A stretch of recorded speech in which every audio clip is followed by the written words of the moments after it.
कांग्रेस के कमजोर होने और संघ के मजबूत होने की कहानी संगठन से सत्ता तक भारतीय राजनीति में दलों का उत्थान और पतन केवल नेताओं, नारों या चुनावी रणनीतियों से तय नहीं होता। इसके पीछे संगठनों की मजबूती, उनकी निरंतरता और जनता से उनका संबंध निर्णायक भूमिका निभाता है। यदि इस कसौटी पर कांग्रेस और भारतीय जनता पार्टी के सफर को परखा जाए तो एक ऐतिहासिक और असहज करने वाला सच सामने आता है। आज हम इस विषय पर बात करने जा रहे हैं। साल 2023 में कांग्रेस सेवा दल का गठन हुआ।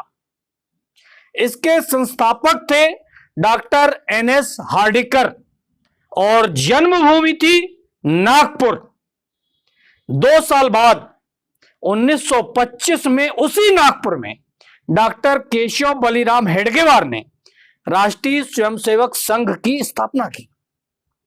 दोनों संगठन लगभग समान उद्देश्य लेकर सामने आए। अनुशासन, सेवा और समाज के साथ निरंतर जुड़ाव। लेकिन 100 वर्षों के राजनीतिक सफर के बाद तस्वीर बिल्कुल उलट है। आज संघ भारतीय राजनीति का सबसे प्रभावशाली संगठन बन चुका है, जबकि कांग्रेस सेवा दल हाशिए पर दिखाई देता है। यही अंतर कांग्रेस और भाजपा की मौजूदा स्थिति को समझने की कुंजी है। सेवा, समान विचार, अलग रास्ते।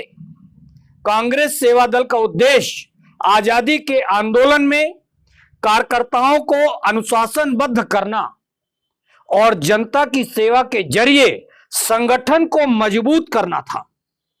शुरुआती दौर में सेवा दल ने इस भूमिका को प्रभावी ढंग से निभाया भी, लेकिन स्वतंत्रता के बाद जैसे जैसे कांग्रेस सत्ता की स्थायी पार्टी बनती गई, संगठनात्मक ढांचे का महत्व कम होता गया। सेवा दल धीरे धीरे कार्यक्रमों, औपचारिकताओं और सत्ता केंद्रित राजनीति तक सीमित होता चला गया। इसके ठीक विपरीत संघ ने सत्ता को लक्ष्य नहीं बल्कि संगठन को लक्ष्य बनाया। उसने दशकों तक बिना चुनाव लड़े समाज के भीतर निरंतर काम किया। शिक्षा, स्वास्थ्य, आपदा राहत और सांस्कृतिक गतिविधियों के माध्यम से यही निरंतरता संघ की सबसे बड़ी ताकत बन गई। सेवा दल की कमजोरी और कांग्रेस की गिरावट। आज यह सवाल पूछना जरूरी है कि सेवा दल की जमीनी गतिविधियां कहां हैं? क्या वह युवा पीढ़ी को आकर्षित कर पा रहा है? अगर वह आज के सामाजिक और आर्थिक मुद्दों पर सक्रिय दिखाई देता है तो इन सवालों के जवाब सहज नहीं है। सेवा दल जितना कमजोर होता गया, कांग्रेस भी उतनी ही जनता से दूर होती चली गई। यह महज संयोग नहीं बल्कि संगठनात्मक क्षरण का परिणाम है। राजनीति में सत्ता संगठन को नहीं, संगठन सत्ता को जन्म देता है। यही सिद्धांत कांग्रेस के मामले में उल्टा पड़ गया।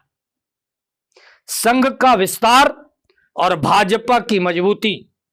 संघ जितना मजबूत हुआ, भाजपा उतनी ही संगठित और चुनावी रूप से सक्षम होती गई। आज भाजपा शासन में संघ का प्रभाव स्पष्ट रूप से देखा जा सकता है। नीतियों से लेकर संगठनात्मक निर्णयों तक। इसके विपरीत कांग्रेस शासन में सेवा दल की भूमिका लगातार सीमित होती चली गई, जिससे पार्टी की वैचारिक और जमीनी ताकत कमजोर होती गई। सेवा, सत्ता और राजनीति की सच्चाई भी जान लेते हैं। भारतीय राजनीति की एक कड़वी सच्चाई यह है कि बिना सेवा के सत्ता नहीं मिलती और बिना सत्ता के मलाई भी नहीं मिलती। संघ ने पहले सेवा का रास्ता चुना, जनता से सीधा रिश्ता बनाया और सत्ता स्वाभाविक रूप से उसके प्रभाव क्षेत्र में आ गई, सत्ता उसे मिल गई।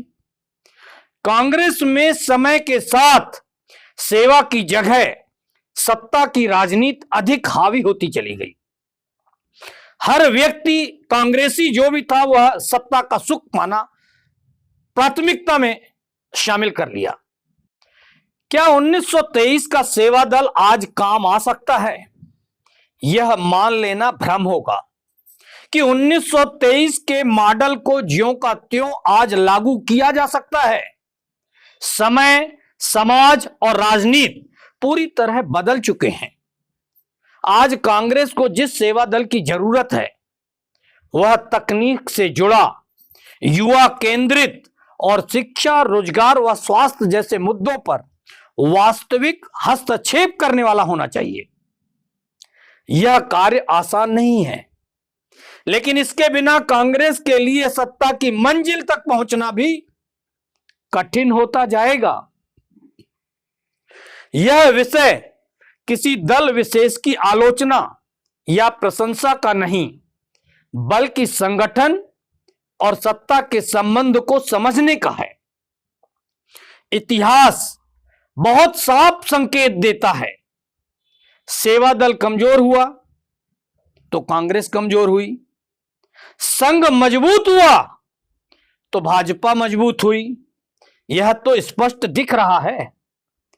यह विश्लेषण किसी पुस्तक, लेख या भाषण से लिया गया निष्कर्ष नहीं है, किसकी कॉपी पेस्ट नहीं है, बल्कि भारतीय राजनीति के लंबे अनुभव और अध्ययन से मेरे द्वारा एक स्वतंत्र राजनीतिक विश्लेषण किया गया है।